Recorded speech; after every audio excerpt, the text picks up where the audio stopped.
Like and subscribe right now, or this spider will crawl on your face while you're sleeping. While some people daydream every day about hitting it rich, only a few have been lucky enough to come up with $1 million idea. Have you ever seen a product or business and thought, why didn't I think of that? Some entrepreneurs have found success with everyday products like clothing and food. Others have dreamed up creations that are a bit more astounding. It may be a simple concept or one that is utterly unique. Either way, they may surprise you and will probably make you jealous. So, what kind of idea does it take to make millions of dollars? Let's look at this 10 insane idea list that achieved that milestone. Number 10. Doggles. Starting with one of the cutest and most brilliant ideas, these goggles for dogs are the brainchild of Ronnie DeLullo, who got this bright idea one day in 1997 at the local dog park. Her border collie, named Midnight, was sensitive to the light and was having a hard time catching a frisbee. I had on my sunglasses and was like, why didn't he have something on his eyes? So DeLillo set out to try to make her dog his own pair of sunglasses. At first, she tried adjusting regular goggles with various straps. Then she dug into her personal savings, designed a different model that would fit a dog's face, and Doggles was born.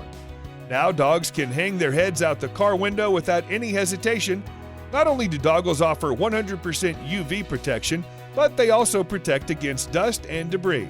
DeLillo's company, Midnight Creations, has since branched out to include backpacks, flotation jackets, and cat toys. It's making $3 million a year in sales. Number 9. Nork. If you're tired of using both a fork and a knife while eating, the Nork may be just what you're looking for. It's a fork and a knife, all in one. Mike Miller first got this cutting-edge idea in the 8th grade while trying to eat pizza with a fork. While he was struggling, he noticed how an employee was easily cutting a pizza with a beveled pizza cutter. He thought a fork that had a beveled edge would do the same. However, Miller didn't think to turn his idea into an actual product until he was in college in 2001. He borrowed $10,000 from his grandfather, established his company, and developed a prototype using one of his mother's forks and car modeling compounds. A few years later, the Nork hit store shelves and mail-order catalogs.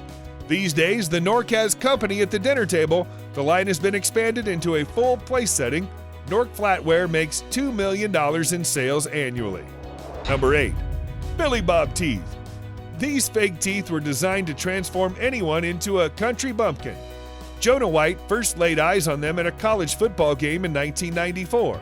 A man with terrible teeth was talking trash during halftime.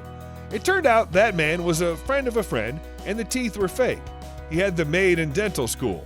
White saw an opportunity, and Bailey made him a set. At the time, White said he was living in a cave behind his parents' house, working odd jobs to pay off his student loans. Soon, White and Bailey went into business, selling the Billybob Teeth one set at a time. Bailey left the company to pursue his dental career a few years later. These days, White has expanded into sandals, headwear, and other Billybob products.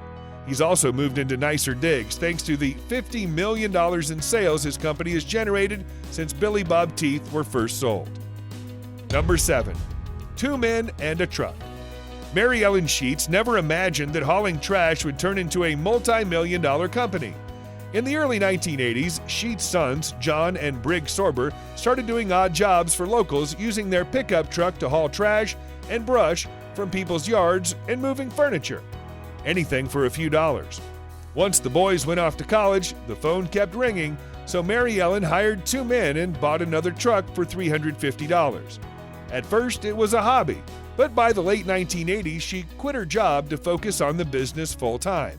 She also made another life-changing decision. She decided to franchise. Today, 2 Men in a Truck has 224 locations in 34 states.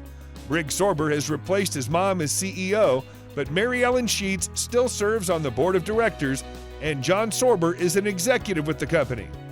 In 2011, 2 Men in a Truck conducted 353,761 moves and had a total of $220 million in sales. Number 6. Firehouse Subs. Chris and Robin Sorensen were both firefighters in Florida when they came up with the idea to open a sandwich shop based on their family's 200-year history of fighting fires. In 1994, the brothers borrowed on a credit card belonging to Robin's in-laws and opened their first shop. Decorated with fire equipment and a hand-painted mural that depicted the local fire department, they even gave their subs firefighter-inspired nicknames like Hook and Ladder and Engine Company. Robin worked at the store while Chris continued to work part-time at the fire department. These days, both Sorensens have put their firefighting days behind them. Firehouse Subs is now a booming franchise business with 514 corporate and franchise locations around the United States, and the numbers keep growing. The company plans to continue its expansion in the Northeast, Central, and Southwest in 2012. Firehouse Subs raked in $284.9 million in total system sales. Number 5. Ugly Doll. The Ugly Doll may not look pretty, but it has resulted in some good-looking sales receipts. It's raked in over $100 million in retail sales since its debut. Ugly Doll is not only a success story, but also a love story. It began in 1996 when Sun Ming Kim and David Horvath met as students at Parsons School of Design. They were separated a few years later when Kim moved to Korea, but they stayed in touch by writing letters. In one of those letters, Horvath drew a little orange character named Wage at the bottom. Kim surprised him by sewing a handmade doll of Wage as a gift. When Horvath took the doll to an Asian pop culture store in LA, the owner asked for more. The new dolls, which Kim sewed by hand, took months to make, but sold out in one day. Kim and Horvath haven't looked back. Not only did they start their company, Pretty Ugly, in 2002, but they've also since married. Number 4. My Yearbook. This'll blow your mind. Siblings Dave and Catherine Cook just moved to a new high school when they came up with the idea of an online yearbook to meet new friends.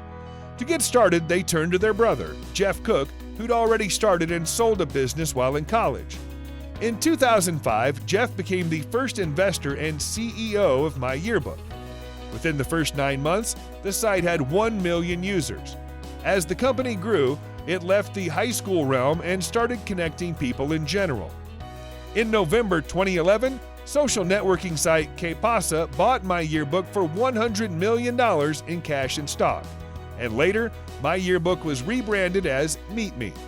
All 3 siblings still work at the company, with Jeff Cook as the COO.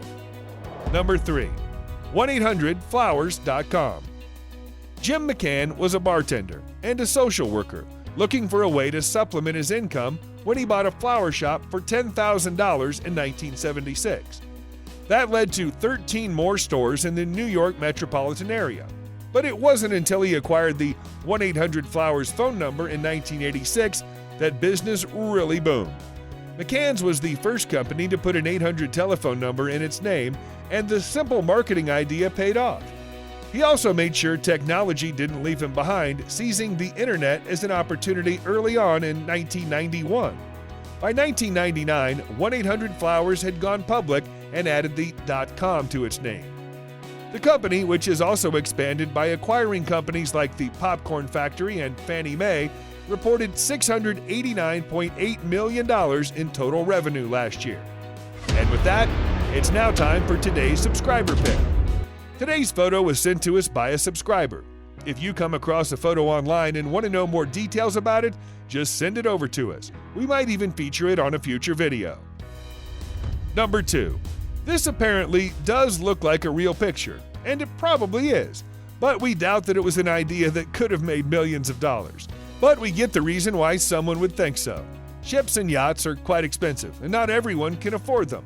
A ship made out of plastic bottles looks pretty affordable and looks like a good idea. Maybe someone makes it into $1 million idea. Would you want to try it? I saved the best for last, but first, I have a quick challenge that takes only 5 seconds to complete. If you can leave a like and subscribe within the next 5 seconds, you'll get 10 years of amazing luck. Just try it, it really works. Number 1. Beanie Babies. Teddy bears have been around for a long time. They're perfect toys for young children thanks to their cuddly nature and the fact that they can't cause any harm. Beanie Babies are a line of stuffed toys created by American businessman H. Ty Warner, who founded Ty Inc. in 1986. Notably, the toys are stuffed with plastic beans rather than conventional soft stuffing, giving Beanie Babies a flexible feel. Ty Warner saw a chance to market a new type of teddy where the creatures were stuffed with beans and were seen as collector items. Thanks to the fact that they weren't sold in retail chains and that they were seen as prized possessions, Beanie Babies have lasted for decades, making millions of dollars. The toys come in many forms, mostly animals.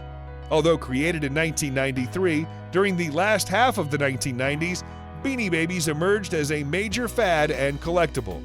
They've been cited as being the world's first internet sensation in 1995. They were collected not only as toys, but also as a financial investment, due to the high resale value of particular ones. So that's our list of 10 insane ideas that made millions of dollars. Can you come up with any brilliant ideas like these? Let us know in the comments. And if you enjoyed the video, don't forget to like and subscribe to our channel.